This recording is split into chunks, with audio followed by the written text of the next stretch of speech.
बिहार में मतदाता सूची विवाद, नागरिकता साबित न हुई तो वोटिंग से वंचित। आधार राशन कार्ड अमान्य, बिहार में मतदाताओं की मुश्किलें बढ़ी। बिहार में 3 करोड़ मतदाताओं का वोटिंग अधिकार खतरे में। विपक्ष का हंगामा, बिहार का पुनरीक्षण अभियान एनआरसी की साजिश। बिहार में मतदाता सूची पुनरीक्षण, नागरिकता सत्यापन पर विवाद, लाखों मतदाताओं का मताधिकार खतरे में। बिहार में 2025 के विधानसभा चुनाव से पहले भारत निर्वाचन आयोग ईसीआई द्वारा शुरू किया गया मतदाता सूची का विशेष गहन पुनरीक्षण अभियान विवादों के घेरे में है। इस अभियान के तहत राज्य के लगभग 7.89 करोड़ मतदाताओं को अपनी नागरिकता और निवास साबित करने के लिए गणना प्रमाण पत्र भरना होगा, साथ ही आवश्यक दस्तावेज जमा करने होंगे।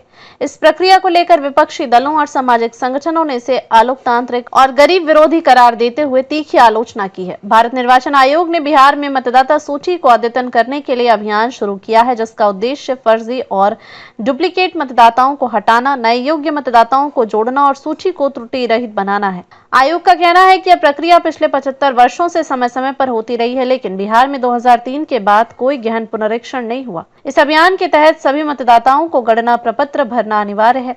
2003 की मतदाता सूची में नाम न होने वालों को अपनी नागरिकता साबित करनी होगी। प्रक्रिया 27 जुलाई 2025 तक पूरी करनी होगी, अन्यथा नाम मतदाता सूची से हट सकता है। निर्वाचन आयोग ने दस्तावेजों की आवश्यकता को जन्मतिथि के आधार पर वर्गीकृत किया है।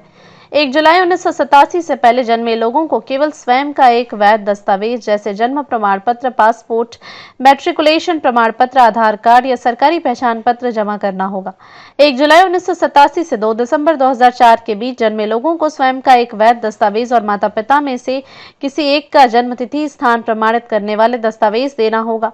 2 दिसंबर 2004 के बाद जन्मे लोगों को स्वयं का दस्तावेज और माता पिता दोनों में से किसी एक का वैध दस्तावेज देना होगा। यदि माता पिता भारतीय नहीं है तो उनके वैध पासपोर्ट और वीजा की स्व प्रमाणित प्रति देनी होगी। मान्य दस्तावेजों में जन्म प्रमाण पत्र, नगरपालिका या रजिस्टर्ड अस्पताल द्वारा जारी पासपोर्ट, मान्यता प्राप्त बोर्ड, विश्वविद्यालय से शैक्षणिक प्रमाण पत्र जैसे 10वीं की मार्कशीट, सरकारी पहचान पत्र, केंद्र राज्य सरकार, पीएसयू, बैंक, डाकघर, एलआईसी द्वारा जारी निवास प्रमाण पत्र, जाति प्रमाण पत्र, वन अधिकार प्रमाण पत्र, पारिवारिक रजिस्टर, भूमि मकान आवंटन प्रमाण पत्र शामिल हैं।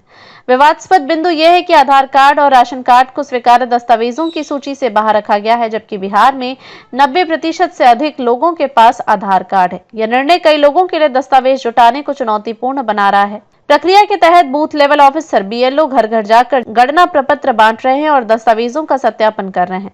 प्रपत्र को बीएलओ को वापस जमा करना होगा। ऑनलाइन विकल्प के तहत मतदाता निर्वाचन आयोग की वेबसाइट nvsp.in या वोटर हेल्पलाइन ऐप के माध्यम से फॉर्म 6 नया पंजीकरण या फॉर्म 8 सुधार भर सकते हैं। स्कैन किए गए दस्तावेज अपलोड करने होंगे, जिसके बाद बीएलओ फिजिकल सत्यापन के लिए संपर्क करेगा। 25 जुलाई 2025 तक दस्तावेज जमा करने की समय सीमा को अव्यावहारिक बताया जा रहा है। कई लोग विशेष रूप से ग्रामीण और गरीब क्षेत्रों में जन्म प्रमाण पत्र जैसे दस्तावेज जुटाने में असमर्थ हैं। पटना के अदालतगंज जैसे क्षेत्रों में लोग दस्तावेजों की कमी और ब्लॉक कार्यालयों में रिश्वत की मांग से परेशान हैं। कुछ स्थानों पर कर्मचारी प्रति प्रमाण पत्र 1000 रुपए तक मांग रहे हैं। Association for democratic reforms ADR ने सुप्रीम कोर्ट में याचिका दायर कर दावा किया है कि इस प्रक्रिया से 3 करोड़ से अधिक मतदाता, विशेष रूप से दलित, अनुसूचित जनजाति, अल्पसंख्यक और प्रवासी मजदूर मताधिकार से वंचित हो सकते हैं, क्योंकि उनके पास जन्म प्रमाण पत्र या माता पिता के दस्तावेज नहीं है। बिहार में 26.54% लोग टीन, खपरेल की छत और 14.09% झोपड़ियों में रहते हैं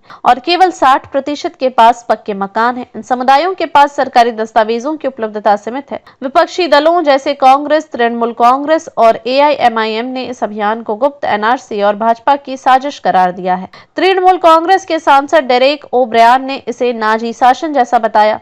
कांग्रेस ने दावा किया कि यह प्रक्रिया अनुच्छेद 326 वयस्क मताधिकार का उल्लंघन करती है और गरीबों को वोटिंग के अधिकार से वंचित कर सकती है। पश्चिम बंगाल के मुख्यमंत्री ममता बनर्जी ने इसे एनआरसी का पिछला दरवाजा बताया।